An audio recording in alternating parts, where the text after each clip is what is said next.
I could never imagine leaving my first love, which is music. It's the one thing that has never let me down, whether I ever make a dime off it again or not. I'm a firm believer in that everything that you go through shapes who you are. I've had some amazing experiences, and I've also had some really, really hard ones. But I'd like to think that the combination of both of those has shaped me and helped me grow into the musician that I am now. I have the ability to write my own music and my own words and then portray them with my own voice, and it puts a lot more power in my hands to convey the message that I have. I don't really remember, but I see videos and pictures of me anyway. I'm always singing to something or dancing or something involved with music, and I loved it, and it just kind of grew as I got older and started to become more and more part of, you know, who I was as a person. I learned how to sing by ear because I can't read music, so I had to train myself that anything I could hear, I could sing, and so that's a lot of how I learned how to do different genres of music. And as I got older, when I was 15, I just decided that I wanted to learn how to play the piano. And there was a Steinway piano shop in the mall that I grew up by, and the owner would let me come in anytime that I wanted to, and he'd let me go in there and lock myself in for hours and just play. And note by note, I would just teach myself and, you know, learn what notes sounded like what and what chords sounded like what, and before I knew it, I was able to play. When I was 17, I was diagnosed with cervical cancer.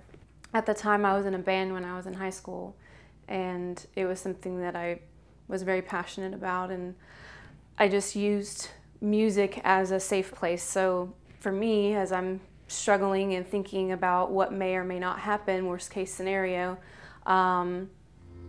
music was something that I could focus on, you know, that encouraged me and kept me focused on something positive rather than, you know, just staying in worry and in doubt, and it pulled me through. My manager at the time from my work, she had heard me sing and believed in me, and honestly just kept bugging me until I tried out for American Idol. I went and auditioned, and I made it through 3 rounds. You kind of get excited, especially after you make it through the first round. There's thousands of people, and you literally have 10 seconds to just pour your heart and soul in the middle of an auditorium. You can't hear anything. You're praying that they can hear you, and sing your heart out until they stop you, and they either give you a yellow piece of paper that says you get to go through, or they don't. And then later on, I think it was 2 years ago, I did audition for The Voice in Nashville, and I didn't make it through any of the rounds there.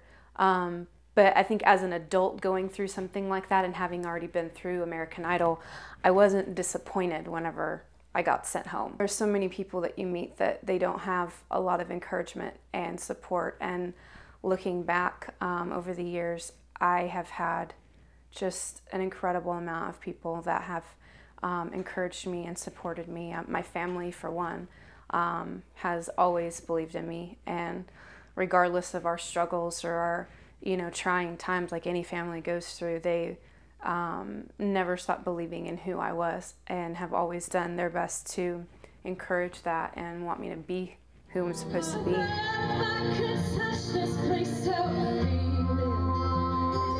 You know, being a female in this industry is very, very difficult, and there are a lot of demands to meet, but at the same time, like, I love a challenge.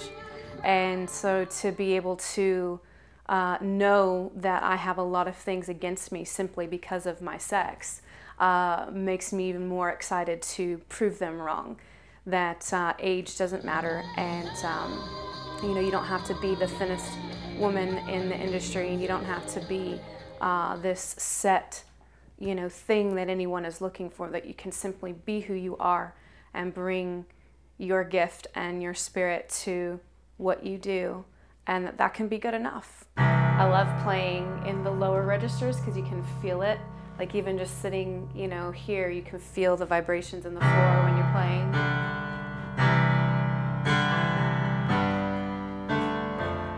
And then I just listen to this probably sounds really cliche, but my heart, I guess, because my heart knows what I'm feeling. So I'll just play different chords until I find something that I like. Are you ready? Yeah.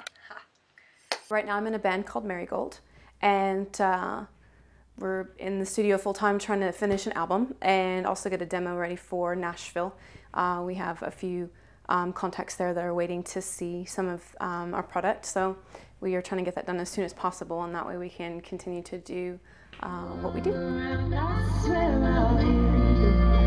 This is what I want to do for a living. I think probably every musician says that, but for me I think it will be what I do for the rest of my life, whether I get paid for it or not.